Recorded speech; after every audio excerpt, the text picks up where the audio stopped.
Do you ever feel like you are missing something, that there's a world to explore and you simply haven't found it? Maybe you feel stuck, like you're not reaching your full potential. Well, today I'm talking to a longtime friend who just so happens to be an incredible businesswoman, an entrepreneur, and a best-selling author of 5 books. She is an expert in work-life issues and women in business. Samantha Ettus joining me now. Sam, so good to see you. I always love seeing you. So thank you so much for having me. Well, let's get right into this stuck feeling. I have talked a lot on this podcast about my 28 years in television and the last few years feeling like I've got this great job, but I feel stuck. And I think a lot of people relate to that of they don't know why they feel stuck, but they feel stuck. What do you think that is? It's funny. It's really the number one question. I used to have a call-in radio show, and the number one question people had was, how do I get unstuck? And even if they didn't think of it that way, right? Because a lot of when you're stuck, you don't necessarily call it stuck. You think, oh, I don't know why, but I'm just not happy in my relationship, or I am not fulfilled in this career, or I'm really in this bad mode of parenting and I don't know how to get out of it. So people often don't frame it as stuck, but when we talk about our problems, the number one problem we have is being stuck in a pattern or in those relationships that aren't working. And so I always say, like, before you make a giant change, right? Because when we finally acknowledge that we're stuck, sometimes like, okay, I'm just going to quit that job or get divorced, or, you make these giant decisions. And I always say, make the small changes first. So take something that you already do and change it up. And so for most people, it's not that hard to do because they're so stuck in a routine, in a daily routine, that nothing in their life ever changes, right? You feel frustrated in your relationship, but when was the last time you spent time alone in a fun setting with your partner? Mm. You feel stuck in a parenting style, but when was the last time you read a parenting book or talked to some parents that you admire and ask how they handle some of their problems? You feel stuck in a career, but you haven't really taken steps to advance yourself. You haven't tried to learn something new within that career. You haven't tried to take someone to lunch in a different department and heard about what they do and see if you can cross pollinate and do something with them. So a lot of these changes are small. If you're unhappy with your lack of friends or with the friends you have, you start a book club or you start something new, a wine club, something that gets you into a new crowd. A lot of times what we tend to tell women is just say no more often. And there's so much written about this, right? Like just say no to that obligation. Just say no, just say no. And I'm kind of the opposite. I think you should just say yes more often because yes changes your life. It Mm. opens doors and no closes them. This is so interesting. I just did a reel this morning on an Instagram reel on 6 ways to politely say no because I because I have the hardest time. I agree with you. Saying yes, trying new things is so important, but at the same time, I overcommit. I want to be everything to everybody. I want to volunteer at school and I want to be the mom who makes the cookies and I want Okay, to have so my hold on. This is so interesting, Natalie, because I think that we're talking about two separate things, right? And I think okay. that these messages are constantly mixed up for women. We say to women, you have to say no more often. I'm all about, yes, say no to doing the field trip because there's someone else who probably has more time than you do who can do it. Okay. I'm all about not saying yes to the volunteer position where your kid's not even going to see you at school stuffing folders and you're doing it just to be nice, or the bake sale or whatever it is that probably there is someone with more time who can do it. So you want to choose a more high visibility activity that's going to be interacting with your child, right? So I'm all about saying no and yes to those kinds of things smartly, right? But what happens is I think that's translated now to say no when someone invites you to hear a lecture that you wouldn't maybe be interested in, right? Or to go to that party with people you don't know, or go to that networking event. So I actually am all about saying no to an obligation, right? If someone else can pick up the gift, don't volunteer to do it when you have your 3 kids and your career and you have so much going on. There is probably someone with more time who could put more into that, right? But it's more about saying yes, saying no to those things so that you can say yes to the new opportunities that enter your life. I love that. So it's no to obligations and it's yes to opportunity. things I that love might it. open your mind Exactly. or make a new friend or, okay, I'm glad you defined that. Super Yes. important. I And it's love that. funny because until we had this conversation, I didn't really think about that it's not that I'm saying the opposite. I'm actually saying use your no wisely so that you can use your yes wisely. Oh, so good. I like that. I'm going to quote that one. Use your no wisely so you can use your yes wisely. Do you think that I know you have 3 kids. I have 3 kids. You have a very busy career. You're the CEO of your company. You're an author. You have your own podcast. You're so busy. Do you think that there's a time in our lives, maybe that midlife crisis or kids in their most active times where we feel the most stuck? Do you think it's a work-life balance issue? I don't think that. I think that in many ways, we idolize positions that actually are stuck, right? We sometimes romanticize this idea of like the white picket fence and the perfect number of children and the traditional marriage and a traditional relationship. And ironically, that leads often to a feeling of being stuck because you don't feel stuck when you're experiencing new things, when you're always learning. And so often I think that we don't necessarily appreciate the fact that something new, even if it's small, taking a different route to work every day can change your entire perspective. And so I think that a lot of times we get stuck because of our routines and because of our ideal of how something should look and not our ideal of how something should feel. I think that's so important. You just reminded me of something though, because we talk about that difference in saying yes versus saying no. And we also often, you hear from experts that routines are so important. You get up, you should work out every day. You should eat at the same time. Like routines create habits and habits create success. But what I'm hearing from you is break up that routine and those habits. Yeah, and listen, you want to stick to some routine, right? So it's funny because so my company basically takes all of these people who've been on the sidelines and maybe haven't participated in the workforce for a while and brings them back and trains them to sell financial services in their local communities so that they can start earning money again, right? So we have mostly women, a lot of people who were moms for a few years and wanted to get back to the workforce and found very few opportunities, and we're giving them an opportunity. But the biggest challenge that the people who join us as account executives face is that they have not put on their calendar time to work or time to do anything for themselves. And so once you get into this kind of like freelance lifestyle, right, where you're not tied to a desk all day, it actually can become death by a thousand cuts because you drop off your child at school and someone says, "Can you grab coffee?" And you're like, "Well, I could." Right. And then they say, "Well, actually, someone just dropped out of volunteering for the field trip. Can you do it?" "Well, I could. Can you pick up that present for mom's birthday? Because I have a corporate job." "Well, I could." Right. So you're constantly all day long having to make decisions about your time.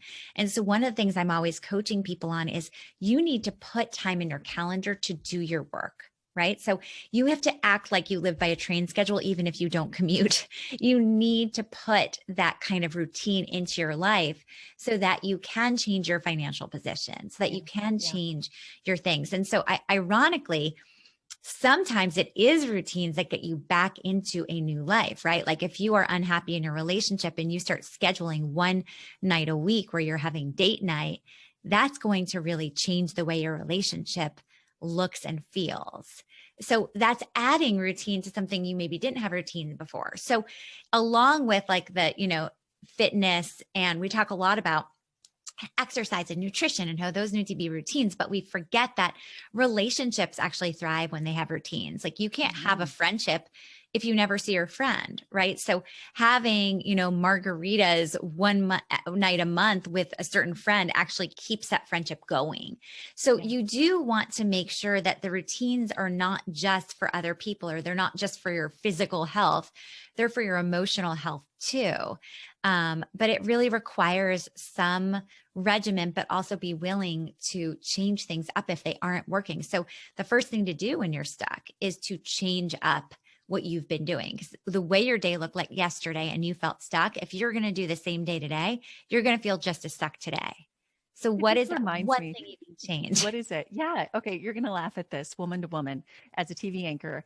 I would feel stuck sometimes. I go, I just need new lipstick. And I'd use that like if I just like some bright, but like you just need, it's silly, but it's that I just need something fresh and new. And oh, okay, that made me feel good.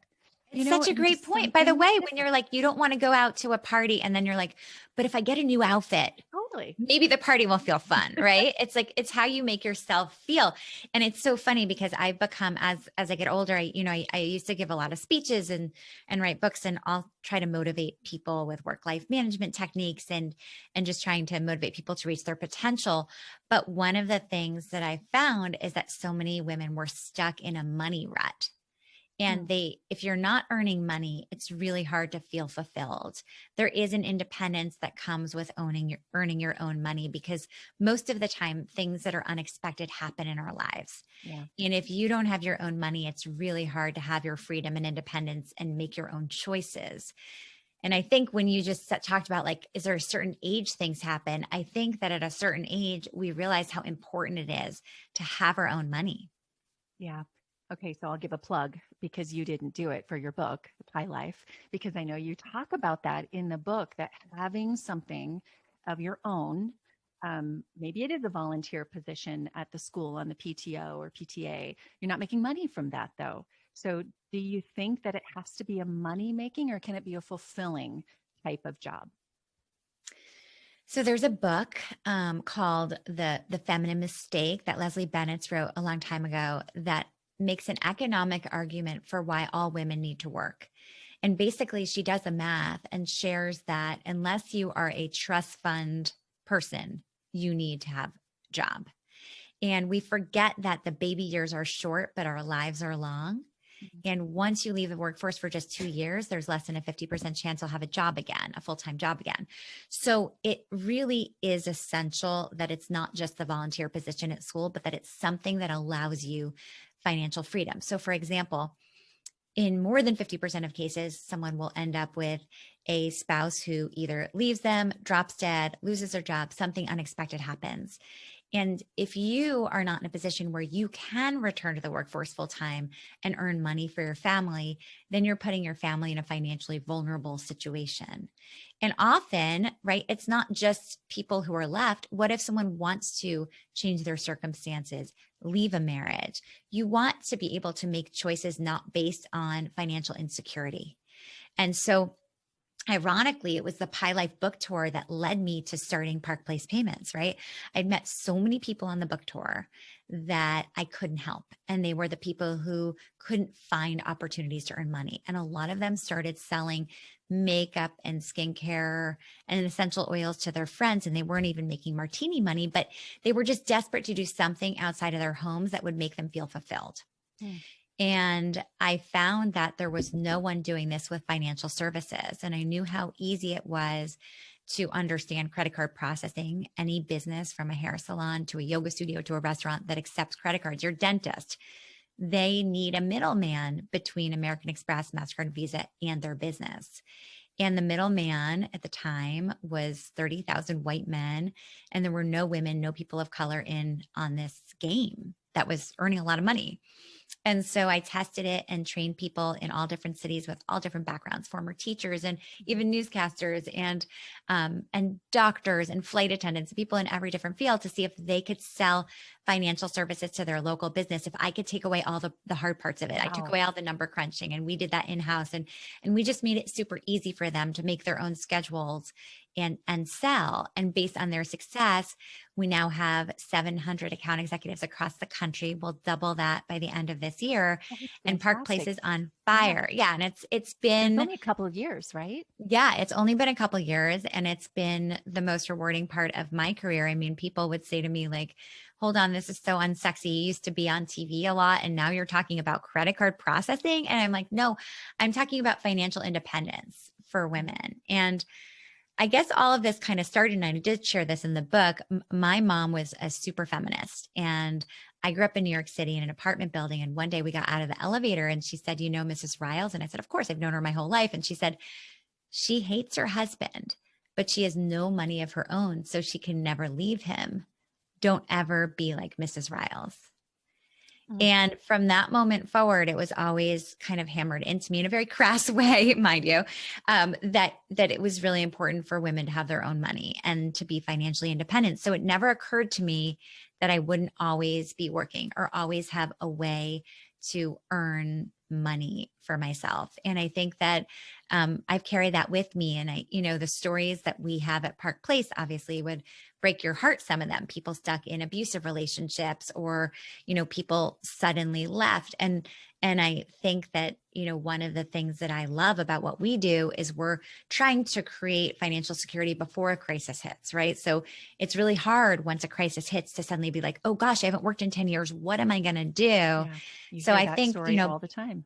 Yeah. yeah, exactly. And I think we don't share that enough, and we don't talk about that story enough. And I think that, back to your original question, I think it's so important that every woman have a way to be financially independent. So even just keeping her foot in the door of the workforce in some way is really critical. Well, that was my question that I wanted to ask you next is, can it be 10 hours a week? You keep your foot there in the door, you keep your skills up to date, but you still spend a lot of time with your kids and do those other things. Is that enough, in your opinion?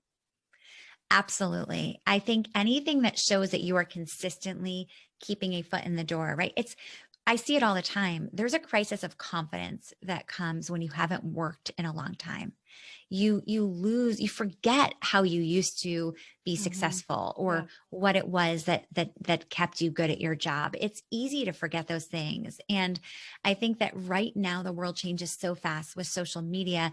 Think about it. If you had a marketing job and you just kind of missed Twitter, or you missed Instagram, like, these things become overwhelming and Yeah. insurmountable in some ways in your mind, even though of course you could learn it, right? But keeping a foot in the door makes it so that you have to learn the systems. I mean, even at Park Place, we're training people to make their LinkedIn profile robust again, right? Mhm. And just having a job title back on their resume, so that if they want to go back into corporate America, they have something that shows that they were consistently working. I mean, when you sell something, you can sell anything, right? So a lot of it is just getting back those professional skills that you lose if you're just parenting, right? If you're parenting all the time, you have new skills, but you also sometimes forget networking skills and sales skills and Mhm. basic email skills that you might have had to keep You're a up better if you were in. negotiator, though, if you've been a parent. Right. I mean, hopefully negotiating is not your primary philosophy, because I think that would, as a parent, you'll probably end up losing most of the Oh, time. that's the truth. I know it. Once you're in the Um, negotiation, you're screwed. I know it's already over. Yeah, There's no exactly. negotiating. Um, let's talk about this, because another thing that I'm hearing from you that I think is important, and here I am, like, in my kind of second career, and you've done this many times as an author, creating this new company. Like, entrepreneurs are really good at reinventing themselves. They're always thinking of new things. It's kind of the life of an entrepreneur, right? But do you think that's what it helps people be successful overall, is just always thinking about, well, what could I be doing with my skills, either my skills from parenting or whatever that might be, just continuing to reinvent yourself? I don't think so. It's funny. See, I think that it's the always be learning Okay. thing that is more Mhm. important than what could I be doing? Because I think there's a trap you can get in if you're always like, well, I wonder what is on the other side, right? Like, That is so it's true. it's Mhm. just we always sort of tend to think there's something better out there, right? A better relationship, a better career, a better something. And I think that that is actually its own trap. It's why people job hop all the time, or it's why people hop from relationship to relationship. I think it's actually so important to realize that when you are learning, you're fulfilled. Right. So as long as you're always feeling challenged, right? I mean, you were an anchor for so long, and you were an excellent anchor. You were always on my book tour as my favorite person to be interviewed by. You were just so Thank good at it. And I think that at a certain point, though, like, you've covered local news for 20 years, you're like, okay, I want to tell some news stories, right? you. That I Mhm. can't tell in this short format every morning. And I think Mhm. that for you, you had stopped learning. And so I think that it's not the idea that there's something better. It's that, am I learning? You're not fulfilled when you're not learning. And so I think it's about that. It's making sure you're consistently challenged in your life, whatever that is, we all thrive on goals. And so it's so critical to have goals in your life. And we all feel a little bit empty when we don't have goals that we're striving for. So, that goal could be something really small and specific, or it can be bigger. But I think it's really important to have those small and specific goals at all times. And it could be growing your podcast audience. It could be interviewing, people that are going to challenge the way you think. But there always needs to be that goal out there. Always that goal. That's a really good way to put it. I said to myself over the years in changing jobs, I do want to be challenged. And I was challenged, but there was just always this something that I wanted more. And I like your way of putting that, of continuing to learn. And if you're not still learning, you get stuck, which is exactly what we're talking about. So do you, in your goal setting, because I've loved following your career from your first book up till this last one, and now your podcast and such, but do you set those goals monthly, weekly, yearly? How do you structure your goal setting? I grew up as a competitive athlete, so I think it's just always in the back of my mind. I always have a goal. Like and by the way, I'm always competing with myself. And this is one blessing maybe is I never look at someone else and think they have a better life than me. Mm-hmm. I never look at someone else and say, I wish I had that. And that's because maybe I have like a dark view of the world in some ways, even though I'm a total optimist, but like, I always think everyone has a challenge, and actually everyone has multiple challenges in their life. And if you had their treasures, you would have their troubles. So because of that, I never envy anyone else's life or want their life, but I'm always making goals for myself. So like right now, my goal is to build Park Place into $1 billion company. We just closed our seed round of funding. We're growing fast, and I always have goals having to do with Park Place.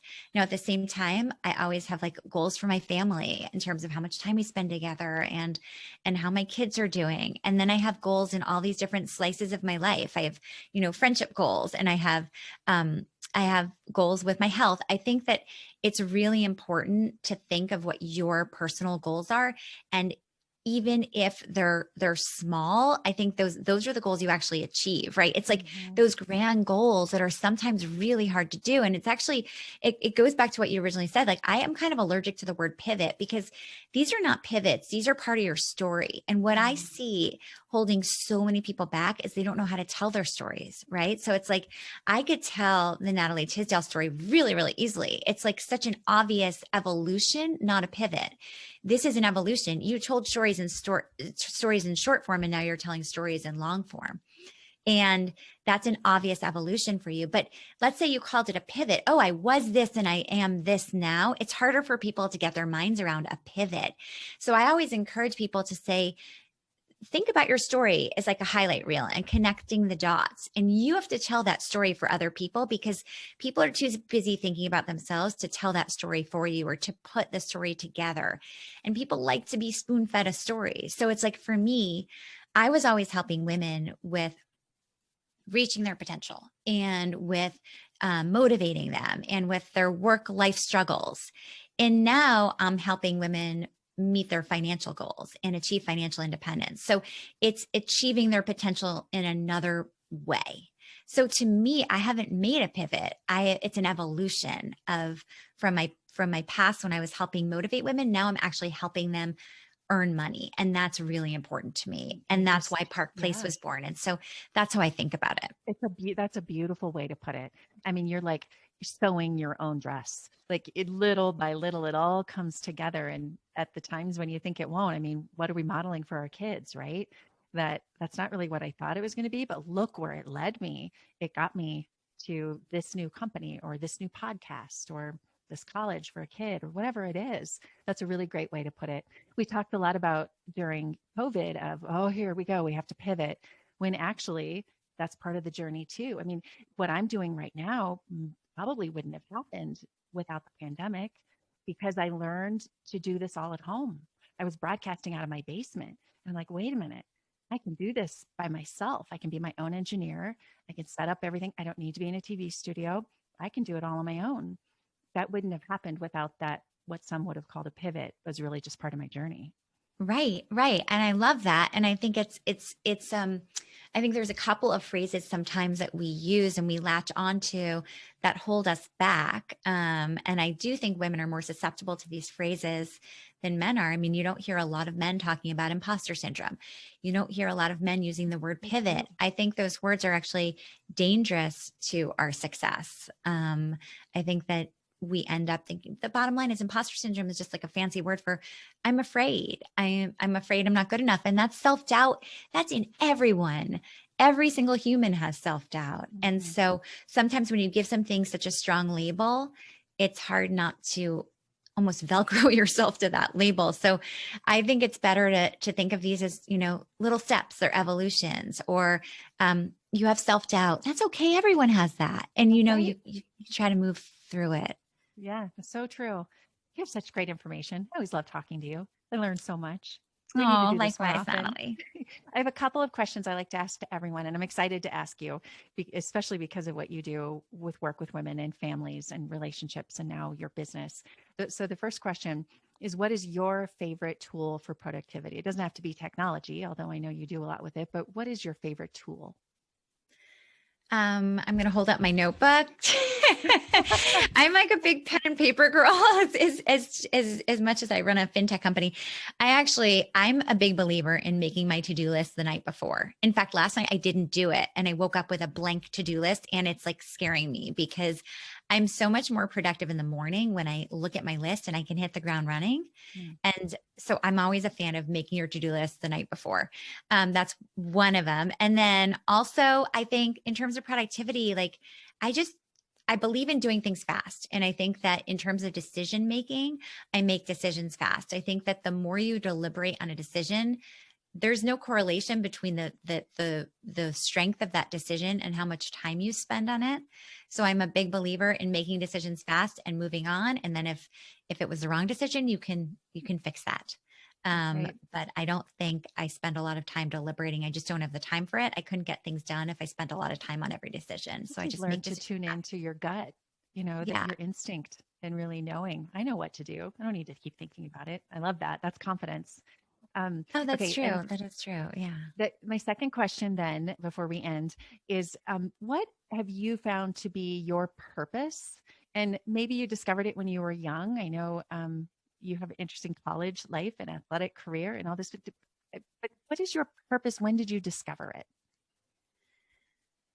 I think that my purpose is in using my voice and I guess helping other women to use their voices and achieve their potential. And I don't think you can achieve your potential without reaching your financial potential. So this all kind of comes back full circle to Park Place Payments, which is like I am obsessed with injecting thousands of newly financially independent people into this world through my company. And that is my purpose and my passion. And it's by far the number one thing I've ever done professionally because I find it so inspiring and worthwhile. And I think raising my kids to achieve their potential, I'm going to sort of share a story with you about that goes also back to the work life balancing, which is so many moms, especially, suffer from guilt. And I think that guilt is something you teach your children, right? So it's like you can decide when your kids are little to be the parent that leaves and says, I'm so sorry, mommy has to go to work. I wish I didn't have to. And Mm, your kid, of course, is going to learn to cry when you go to work and mm. be afraid of work, right?